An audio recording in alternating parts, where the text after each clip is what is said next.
Hello lovelies, I am just adding a new tarot spread that I learned into my little spell book here. Yes, I have a spell book. This one is a new one I'm working on that's just going to be on me all the time.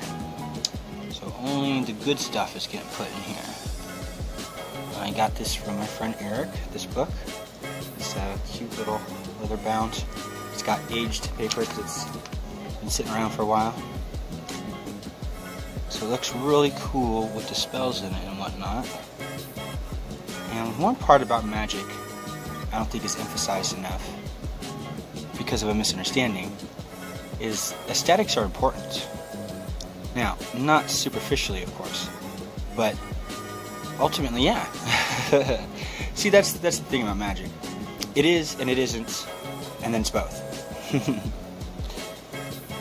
So this is called the Witch's Tarot Spread. It's a little bit not like the Witch's Spell Tarot Spread, which helps you plan a spell. This is looking at a situation within the context of the star. I just wanted to show you guys my spell book, to be honest. Like, this is sigils. I need to stop using it as a scratch paper because I'm throwing waste paper. But spells, correspondences are important. Numerology, more sigils. I do a lot of sigils. Yes, no spread, tarot spreads. These are the important spreads I find. Essentially, your spellbook should just have anything you want in it. And it doesn't always have to be spells, even though it is a spell book. So it could be a grimoire, which is a French word for grammar. Essentially, it's old grammar books were talking like that. And since there was a lot of grammar in the books that they were finding, the grimoire just seemed to go hand in hand, I suppose. You could be fanciful, you could be direct. I tend to be a little direct. But I write chicken scratch. You know, it's a old technique, make sure people can't read what I'm doing. I'm also protected it with various spells, so don't try to read this without my permission, because it will not end well for you. Find that I sometimes forget spreads or ingredients. Luckily, I know enough about correspondences and about tarot that I could just wing it if I have to, but I don't like always winging it. Sometimes that specific idea would have been perfect for the situation I was in. And I actually encourage you, if you guys are taking on tarot, if you're taking on meditation, if you're taking on magic, especially Magick, I mean all of them especially, but Magick, you need this, and that is a journal. You need a record of what you're doing, even if it's a failure, especially if it's a failure, because then you know it doesn't work, and you know how to fix it. You can go back, look at your notes, tweak, tweak, tweak, tweak, tweak, you know. Essentially, as a coyote, I record everything. Every little thing I do. Every affirmation, every thought process, every visualization, the timing of the astrological events. I don't do every single minute. Like, that's a little excessive. I try to do like 3 times throughout the day, or just once in the day. The portion of my day where I was active, that's the one. It's important because we're taking this at a scientific level. Magick is an art and a science. It's an art in that it's creative and it expands our will.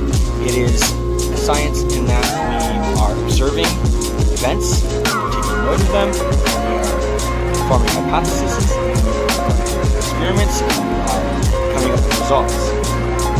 I take it further, and I have control groups even. Let's say I wanted a sigil to work, right? And I want to sell this sigil on, as a sticker or something. Well, I need to know if it works, so I'll do the sigil my way. I'll ask somebody of a different tradition to do the sigil their way.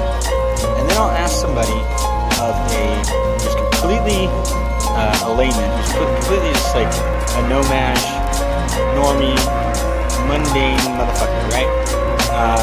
Can't tell a wand from a man. That's what we're dealing with here. Yeah. So I give them little instructions, little easy instructions on how to make the sigil activated. If I get success, because I give it about 3 weeks to about a month to see if there's any signs, then I go a full 3 months checking in with the other two. If I get results, great, perfect, I go with the spell book. If the other tradition, the other person of a different tradition gets results, then, oh, good, I can at least sell this to Magick. If the no-maj gets results, but boom, top seller right there. You know, and the procedure too. The procedure would be very important. And I'm asking them what they did, you know. If I don't get results, then not going to my spell. If they get results, I'll sell it. If they don't get results, and I get results, it's still going to my spell book. And so there's a lot of variations there. It just shows how neurotic I am, I suppose. Anyways, the importance of keeping your magical record is also so that when you go back, going back is an essential part in witchcraft, like magic, because you want to see where you came from and how far along you've actually been. I went back to when I first started, and damn, I was a fucking idiot. I had no idea what I was doing. I was just like, and I like this because it's pretty. It's like, now I'm like, and I like this because of the way it makes me feel in context to the association of the spell's intent. Like, yeah, it's like that now. So it's a validation that I'm growing, and I enjoy that. And I think that it's very important on this path that we validate ourselves, especially if you're solitary. You don't get the comfort of a group, the support of a group, and so you're essentially are your own group. And whatever you read online or whoever you talk to, you know, that you share this with, it's also the sharing part. No one needs to know what you're doing. Okay, yeah, I know I'm sharing this with you guys, but it's just a spread thing. But no one needs to know what you're doing. No one needs to know you're doing magic. That kind of defeats the purpose of the spell. Keep silent. This is one of the 4 pillars of the witch's pyramid. You have to know. You have to dare.